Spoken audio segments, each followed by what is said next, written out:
میرے گھر والے کہنے لگے کھانا چھوڑ دیں پہلے اس کی بات سن لے. میں نے کہا پتر کیا ہوا, کسی نے مارا ہے کسی استاد نے؟ کہنے لگے نہیں حضرت, گھر فون کیا تھا تو میری اماں اور ابا کی لڑائی ہو رہی ہے.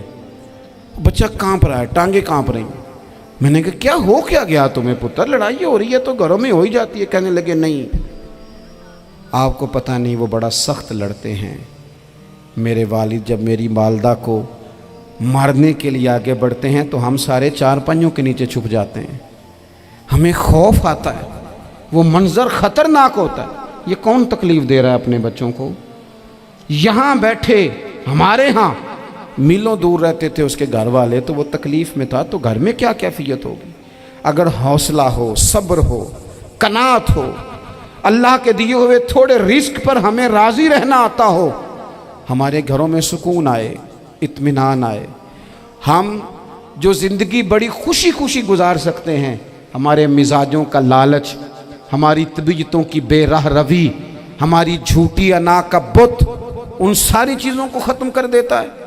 اپنی زندگی کے اندر اگر ہم وہ کردار اپنے بچوں کو دیں جس کردار میں موبائل بھی ہو, جس میں گاڑی بھی ہو, جس میں پیسے بھی لا کے ابا دراز میں رکھتا ہو, لیکن والد کا گھر میں مصلی بھی موجود ہو, اس کی کوئی تسبیح بھی ہو, وہ یہ بھی کہتا ہو کہ خدا نے اپنے فضل سے آج 5,000 دیا ہے تو اس میں 1,000 غریبوں کا بھی ہے, اس میں تھوڑا سا میں نے اللہ کی رضا کے لیے بھی رکھا ہے.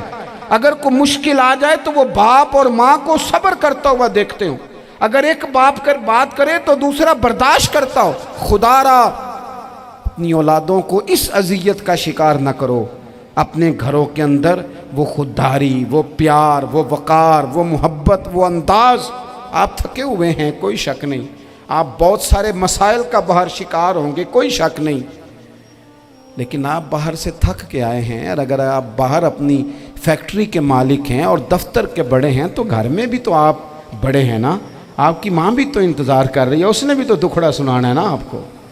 آپ یہ دیکھیے کہ آپ کے بچے بھی تو انتظار کر رہے ہیں, وہ چاہتے ہیں کہ ابا آ کے بیٹھیں تو ہم ان کے سینے پہ چڑھ کے تھوڑا کھیلیں. آپ کی اہلیہ منتظر ہیں. کچھ باتیں بیوی کسی اور سے نہیں کہہ سکتی, صرف اپنے شوہر سے کہتی ہے, لیکن وہ تو آتے ہی جلال میں آ گئے صاحب. وہ کہنے لگے تو بڑی نالائق ہے, میں تھکا ماندہ آیا ہوں اور تو نے مجھے کہانی سنا دی ہے.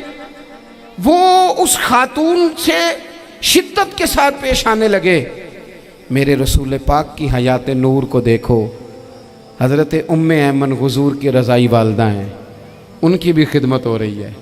حضرت حلیمہ سعدیہ آ رہی ہیں تو خدمت ہو رہی ہے.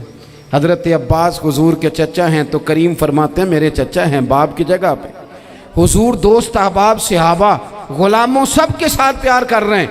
9 ازواج مطہرات ہیں گھر کے اندر, اور کیفیت یہ ہے کہ حضور صرف ان کی ضرورتوں کا ہی خیال نہیں کرتے, خواہشات کا ہی خیال نہیں کرتے, بلکہ میرے کریم کا طریقہ یہ ہے کہ کوئی بندہ آج بول کیا رہا ہے, وہ کہاں کھڑا ہے آج, اس کے جملے کس طرح کے ہیں, اس کا لہجہ کس طرح کا ہو گیا ہے اور اسے ٹھیک کیسے کرنا ہے.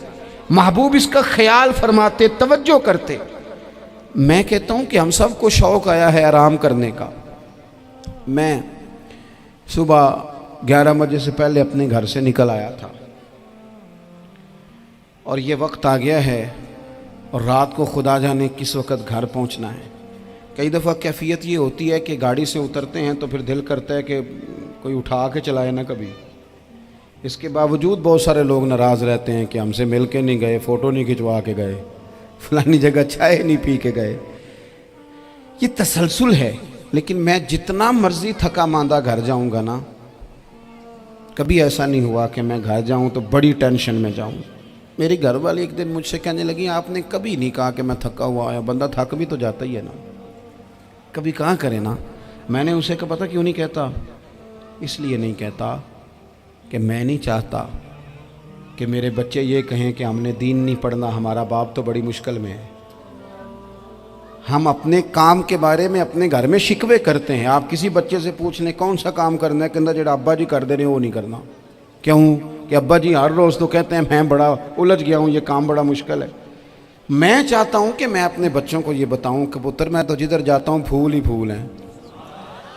میں تو جدھر سے گزرتا ہوں محبت ہی محبت ہے، میں تو جدھر سے دیکھتا ہوں دعائیں ہی ملتی ہیں، تاکہ ان کا شوق پیدا ہو۔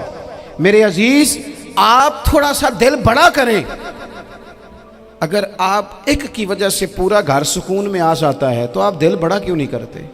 جگہ ڈھونڈتے ہیں بس مجھے کوئی تنگ نہ کرے، کوئی میری باپ ماں بدولت کو کوئی پریشان نہ کرے۔ بخاری شریف سنیے، حضرت عائشہ صدیقہ رضی اللہ تعالیٰ عنہ بیٹھی ہیں، حضور فرمانے لگے عائشہ آج ایک بات نہ بتاؤں تمہیں؟ یا رسول اللہ بتائیے۔ حضور فرمانے لگے جب تم مجھ سے ناراض ہوتی ہو تب بھی مجھے پتہ چل جاتا ہے، اور جب راضی ہوتی ہو پھر بھی پتہ چل جاتا ہے۔ تو حضرت سیدہ عائشہ صدیقہ بات سن کے بڑی خوش ہوئیں، یا رسول اللہ وہ کیسے؟ حضور فرمانے لگے کبھی کبھی تم قسم اٹھاتی ہو۔ یا رسول اللہ ہاں۔